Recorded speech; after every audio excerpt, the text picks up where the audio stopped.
नमस्ते बच्चों।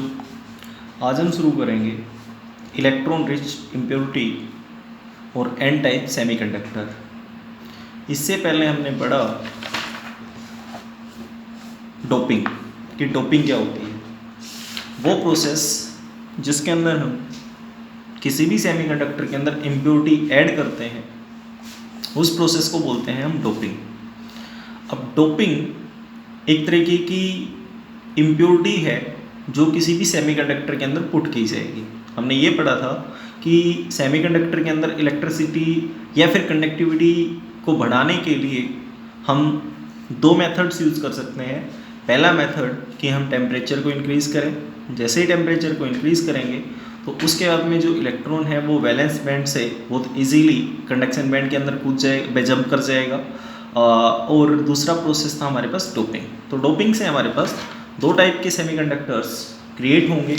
One will be the n type semiconductor and second one is p type semiconductor. अब n type semiconductor prepare होता है electron rich impurity अगर किसी सेमीकंडक्टर के अंदर पुट की जाए, और p type semiconductor will form when we shall put electron deficit impurities in the semiconductor. Now we shall try to understand what is the meaning of electron rich impurity. देखिए, हमारे पास कुछ semiconductors होते हैं जैसे germanium है, silicon है। तो ये होंगे हमारे पास 14th ग्रुप के एलिमेंट्स पी ब्लॉक्स में। अब इनके आउटर मोस्ट सेल में होते हैं टोटल 4 इलेक्ट्रॉन। सपोज ये है, ठीक है। तो इसके आउटर मोस्ट सेल के अंदर ही 4 इलेक्ट्रॉन है। Here it is semiconductor. अगर हम इसके अंदर कोई ऐसी इम्प्योरिटी डालें जिससे कि इसके अंदर इलेक्ट्रॉन रिच हो जाए। अब होता ये है कि इस 14th ग्रुप के अंदर अगर हम 15th ग्रुप के एलिमेंट्स को पुट करें, जैसे फॉस्फोरस है और आर्सेनिक है, ये 15th ग्रुप के एलिमेंट्स हैं, ठीक है। Phosphorus, arsenic etcetera.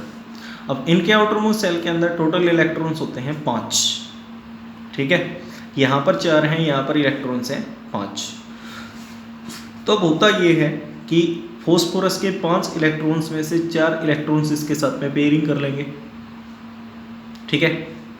5 थे टोटल इलेक्ट्रॉन्स, 5 में से 4 ने इधर पेयरिंग करी। अब इसके बाद में एक इलेक्ट्रॉन यहाँ पर फ्री रह गया। तो इसका मतलब क्या हुआ? This is the electron rich impurity. यहाँ पर एक इलेक्ट्रॉन एक्स्ट्रा हो गया। अब इस एक्स्ट्रा इलेक्ट्रॉन की वजह से इस जर्मेनियम की जो कंडक्टिविटी है वो बढ़ जाएगी, क्योंकि यहाँ पर ये फ्री इलेक्ट्रॉन है। और जैसे हम यहाँ पर इलेक्ट्रिक फील्ड अप्लाई करेंगे तो इलेक्ट्रिक फील्ड अप्लाई करने के बाद में बहुत इजीली जो कंडक्टिविटी है वो हो पाएगी। This is the n type semiconductor. अब यहाँ पर नाम है इसका एन टाइप सेमीकंडक्टर। तो एन से मतलब क्या है? एन का मतलब होता है नेगेटिव, ओके। और इलेक्ट्रॉन के ऊपर चार्ज है नेगेटिव, और यहाँ पर एक एक्स्ट्रा इलेक्ट्रॉन है, इस वजह से this semiconductor is n type semiconductor. देखिए, silicon and germanium belong to group 14th of the periodic table and have 4 valence electrons each in their crystals. Each atom forms 4 covalent bonds with its neighbors. मतलब ये है कि इसके पास 4 electron है outer most shell में, और ये 4 electrons इसके जो नेबरिंग एटम्स होंगे उनके साथ में बॉन्ड बनाएगा। When doped with a group 15 elements like phosphorus and arsenic, which contains 5 valence electrons, they occupy some of the lattice sites in silicon and germanium crystal. But in 5 electrons में से 4 covalent bonds की formation कर लेंगे silicon या germanium के साथ में, और एक इलेक्ट्रॉन यहाँ पर फ्री रह जाएगा। और इस तरीके से यहाँ पर जो कंडक्टिविटी है that will increase. Next one is the electron deficit impurities. अब यहाँ पर हम सेम लेंगे, जर्मेनियम या सिलिकॉन लेंगे। इलेक्ट्रॉन डेफिसिट इम्प्योरिटीज में से मतलब ये है कि यहाँ पर इलेक्ट्रॉन की कमी रहेगी। अब ऊपर हमने लिया था 15th ग्रुप एलिमेंट, बट यहाँ पर लेंगे हम 13th ग्रुप के एलिमेंट्स जैसे बोरोन है, एल्यूमिनियम है, गैलियम एटसेट्रा, ठीक है। अब इनके आउटर मोस्ट सेल में रहेंगे 3 इलेक्ट्रॉन, यहाँ पर इनके पास थे 4, इधर 3 है, तो इस बोरोन के 3 इलेक्ट्रॉन्स यहाँ पर कोवैलेंट बॉन्ड की फॉर्मेशन कर लेंगे। अब एक इलेक्ट्रॉन इधर अनपेयर्ड रह जाएगा। अब ऐसे बहुत सारे जर्मेनियम रहेंगे। अब ये वाला जो इलेक्ट्रॉन है ये पास वाले जर्मेनियम के इलेक्ट्रॉन के पास में जाएगा, और जैसे ही ये इलेक्ट्रॉन यहाँ से मूव कर कर इधर आ जाएगा तो यहाँ पर ये होल क्रिएट हो जाएगा। अब यहाँ पर होल क्रिएट हो गया तो इसका जो नेबरिंग एटम है इलेक्ट्रॉन है वो फिर दोबारा से इसके पास जाएगा। जब ये इधर चला जाएगा तो यहाँ पर होल क्रिएट हो जाएगा। इस तरीके से जो इलेक्ट्रॉन्स की मूवमेंट है वो लगातार होती रहेगी। अब जैसे ये इलेक्ट्रॉन्स की मूवमेंट होगी तो क्या होगा, कंडक्टिविटी इंक्रीज होगी। ओके, अब इस तरीके के जो सेमीकंडक्टर्स फॉर्म होंगे उनको बोलते हैं पी टाइप सेमीकंडक्टर्स। ओके, अब इसको नाम पी टाइप क्यों दिया गया, पी से मतलब है पॉजिटिव, यहाँ पर इलेक्ट्रॉन्स की डेफिशिएंसी है। टोटल 4 बॉन्ड कोवैलेंट बॉन्ड्स की फॉर्मेशन होनी चाहिए थी, बट इन द अब्सेंस और deficiency of electron the fourth covalent bond could not form, so that this type of semiconductor is known as p-type semiconductor. Okay, तो यहाँ पर आप इनको इजीली समझ सकते हो। Next one is the what is the application of n type and p type semiconductor. इनके कुछ यूजेस हैं, जैसे एन टाइप और पी टाइप सेमीकंडक्टर्स के कुछ कॉम्बिनेशन करते हुए हम डायोड बना सकते हैं। जैसे डायोड की फॉर्मेशन होगी एन टाइप और पी टाइप सेमीकंडक्टर्स को एक दूसरे के साथ में कंबाइन कर दिया जाए, और इन डायोड्स को हम यूज़ करते हैं एज ए रेक्टिफायर। इसके अलावा कुछ फोटो डायोड्स भी होंगे जिनको हम लाइट एनर्जी को इलेक्ट्रिकल एनर्जी में कन्वर्ट करने के लिए यूज़ करते हैं। जैसे हमारे पास ये सोलर सेल्स है, ठीक है, तो इसके अंदर ये डायोड्स होंगे। इसके अलावा कुछ ट्रांजिस्टर्स फॉर्म किए जा सकते हैं। ट्रांजिशन की फॉर्मेशन तब होगी जब दो टाइप के सेम सेमीकंडक्टर्स के बीच में एक अलग टाइप का सेमीकंडक्टर आए, जैसे PNP या फिर NPN। अगर इस तरीके का कॉम्बिनेशन होगा तो ट्रांजिस्टर्स की फॉर्मेशन होगी। ओके, तो ये हैं इसके कुछ यूजेस। इसके अलावा कुछ और कॉम्बिनेशंस बनाए जा सकते हैं to obtain the 4 valence electrons in the cells. देखिए ये किस तरीके से होगा। अभी हमने पीछे पढ़ा कि अगर हम 13th और 15th ग्रुप के एलिमेंट्स को हम 14th ग्रुप के एलिमेंट्स के अंदर पुट करते हैं तो हमारे पास एक सेमीकंडक्टर फॉर्म होगा जिसकी कंडक्टिविटी बढ़ जाएगी। अब इनके अंदर जो वैलेंस सेल के अंदर इलेक्ट्रॉन्स हैं वो पूरी तरीके से मतलब 4 नहीं हो पाते हैं, या तो एक ज़्यादा रहेगा या फिर एक कम रहेगा।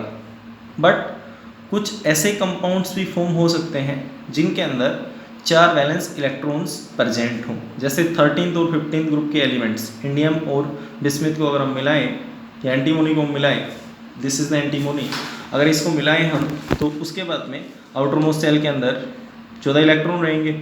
इसका एक निकालो, 15 में से एक गया तो 14, और इधर एक बढ़ जाएगा तो इधर भी 14 हो जाएंगे, इधर भी 14 हो जाएंगे। इसके अलावा 12 और 16th ग्रुप के एलिमेंट्स, इसमें से 2 निकालो तो ये 14 हो गया और इधर भी 14 हो गया। तो इस तरीके से हमारे पास कुछ इसके एग्जांपल्स हैं, जैसे ZNS है, CDS है, CDSE, कैडमियम, सिलेनियम, और इसके अलावा HgTe आर सम एग्जांपल्स। इसके अलावा ये था हमारे पास 13 और 15 ग्रुप के कंपोनेंट्स। मतलब इनका जो पर्पज़ है वो ये है कि जो एलिमेंट्स हैं एक दूसरे के साथ में कंबाइन करने के बाद में उनके आउटर मोस्ट सेल के अंदर 14th इलेक्ट्रॉन्स होने चाहिए। इसके अलावा कुछ मेटलिक ऑक्साइड्स हैं जिनकी इलेक्ट्रिकल प्रॉपर्टीज़ में डिफरेंस होता है, और ये जो मेटलिक ऑक्साइड्स होंगे they will be formed of transition metals. Transition metals होती हैं जो डी ब्लॉक एलिमेंट्स हैं, उनको हम बोलते हैं ट्रांजिशन मेटल्स। अब इनमें जैसे TiO है, titanium oxide, CrO2, ReO2 etcetera, कि मेटल्स की तरह बिहेव करेंगी और इनकी जो कंडक्टिविटी है, जैसे ये ReO3 है, इसकी कंडक्टिविटी कॉपर के जैसी होगी। बट कुछ ऑक्साइड्स ऐसे होंगे इन ट्रांजिशन मेटल्स के जो मेटेलिक के साथ साथ इंसुलेटिंग प्रॉपर्टीज़ भी शो कर सकते हैं। बट ये डिपेंड करेगा कि टेम्परेचर क्या है। जैसे हम टेम्परेचर को चेंज करेंगे तो इनका बिहेवियर भी चेंज हो जाएगा। ओके, तो ये थे हमारे पास electrical properties of solids. Next one is the magnetic properties of solid. This is the last topic of your chapter. देखिए, हर एक जो ऑब्जेक्ट है या फिर हर एक जो सब्सटेंस है हमारे आसपास, उसके अंदर मैग्नेटिक प्रॉपर्टी प्रेजेंट होती है। और किसी भी सब्सटेंस के पास जो मैग्नेटिक प्रॉपर्टी होगी that is due to the presence of electron. ये हम जानते हैं कि हर एक जो चीज़ है वो एटम्स की बनी हुई है, और अगर वो एटम की बनी हुई है तो उसके अंदर इलेक्ट्रॉन भी होगा। अब इलेक्ट्रॉन दो तरीके से मैग्नेटिक प्रॉपर्टी शो करता है। नंबर एक, या तो इलेक्ट्रॉन न्यूक्लियस के चारों तरफ रिवॉल्व करे, ठीक है, इस वजह से मैग्नेटिक मूवमेंट क्रिएट होगा। दूसरा, ये इलेक्ट्रॉन खुद अपने एक्सिस के चारों तरफ घूमे, तब यहाँ पर ये मैग्नेटिक प्रॉपर्टी शो करेगा। तो आपसे ये पूछा जा सकता है कि इलेक्ट्रॉन किन दो कारणों से मैग्नेटिक मूवमेंट क्रिएट करता है। पहला है कि वो न्यूक्लियस के चारों तरफ घूमे, रिवॉल्व करे, और दूसरा है वो अपने खुद के एक्सिस के अंदर रिवॉल्व करे, ठीक है। उसके बाद में ये जो हमारे पास मैग्नेटिक मोमेंट है, इसके लिए यूनिट होती है म्यू बी, जिसको बोलते हैं बोहर मैग्नेटोन, म्यू बी। और 1 mu B is equal to 9.27 × 10⁻⁻24 ampere metre square. Okay, अब यहाँ पर मैग्नेटिक प्रॉपर्टीज़ के बेसिस पर हमारे पास 5 टाइप के सॉलिड्स होंगे। पहला होता है पैरामैग्नेटिक, दूसरा डायमैग्नेटिक, तीसरा ferromagnetic, fourth one is anti ferromagnetic, and fifth one is ferrimagnetic. These are very easy. सबसे पहले हम समझेंगे कि पैरामैग्नेटिक सब्सटेंस क्या होते हैं। पैरामैग्नेटिक सब्सटेंस वो सब्सटेंस होते हैं जिनके अंदर ऑर्बिटल्स के अंदर इलेक्ट्रॉन्स कंप्लीटली पेयर्ड नहीं होते हैं। जैसे ये है, तो यहाँ पर ये वाला जो ऑर्बिटल है इसके अंदर इलेक्ट्रॉन पेयर्ड नहीं है, this is the unpaired electron. अगर हम यहाँ से इसको भी बाहर निकाल दें तो एक अनपेयर्ड इलेक्ट्रॉन ये हो जाएगा। अब होता ये है कि जब यहाँ पर अनपेयर्ड इलेक्ट्रॉन होगा तो मैग्नेटिक फील्ड की प्रेजेंस में ये वीकली अट्रैक्ट होते हैं। ऐसे सब्सटेंस को बोलते हैं हम पैरामैग्नेटिक सब्सटेंस, और प्रोसेस को बोलेंगे हम paramagnetism. Paramagnetic substances are weakly attracted by magnetic field. This type of phenomenon is known as paramagnetism.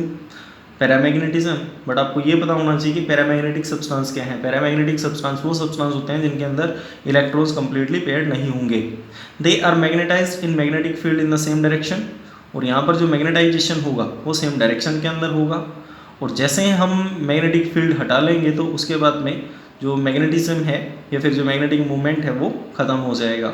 और यहाँ पर कारण भी पूछा गया है कि what is the reason of paramagnetism. Paramagnetism is due to the presence of 1 or more unpaired electrons which are attracted by magnetic field.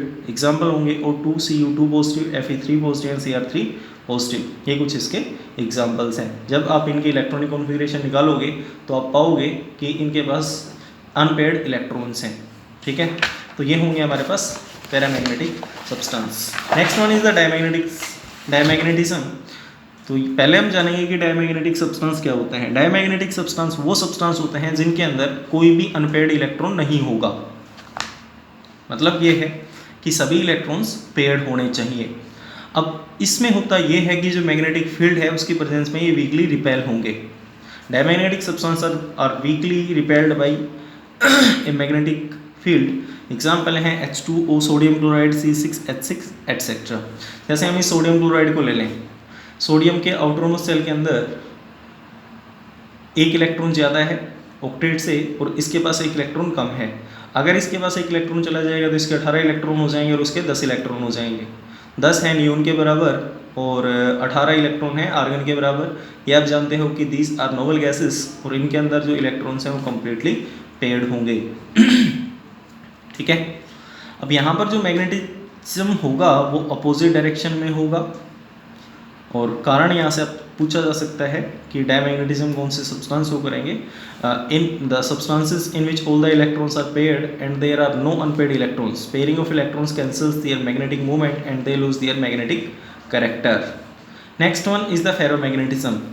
Ferromagnetism वो प्रोसेस है जिसके अंदर जो सब्सटेंस है वो स्ट्रोंगली अट्रैक्ट होगा toward a magnetic field. Example है iron, cobalt, nickel, gadolinium, CrO2 etcetera. अब इन सब्सटेंसेस के अंदर अगर एक बार मैग्नेटाइजेशन करवा दिया जाए तो उसके बाद में परमानेंटली मैग्नेट की तरह काम करेंगे, और ये पैरामैग्नेटिक सब्सटेंसेस, फेरोमैग्नेटिक सब्सटेंसेस एक स्मॉल रीजन के अंदर इकट्ठे होंगे।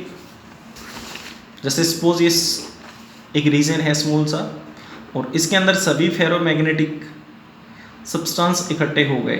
ओके, तो जिस रीजन के अंदर ये फेरोमैग्नेटिक सब्सटेंसेस इकट्ठे हुए उसको बोलते हैं हम domain. Okay, this is known as domain.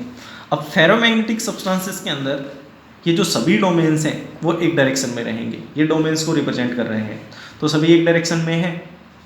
तो अब क्या होगा, ये मैग्नेटिक फील्ड की तरफ बहुत स्ट्रोंगली अट्रैक्ट होंगे। Okay, next one is the anti ferromagnetism. अब एंटी फेरोमैग्नेटिज्म क्या होता है, जैसा कि यहाँ पर नाम है, ऐसे सब्सटेंसेस जिनके अंदर डोमेन्स की डायरेक्शन जितनी ऊपर की तरफ है उतनी ही नीचे की तरफ होगी बराबर। अगर एक ऊपर की तरफ है तो दूसरा नीचे की तरफ, एक ऊपर की तरफ तो दूसरा नीचे की तरफ। ऐसे सब्सटेंसेस को बोलते हैं एंटी फेरोमैग्नेटिज्म सब्सटेंस। अब यहाँ पर लिखा हुआ है substances like MnO showing anti ferromagnetism have domain structure similar to ferromagnetic substance but their domains are oppositely oriented and cancel out each others magnetic movement. एक दूसरे के मैग्नेटिक मूवमेंट को ये कैंसिल कर देंगे।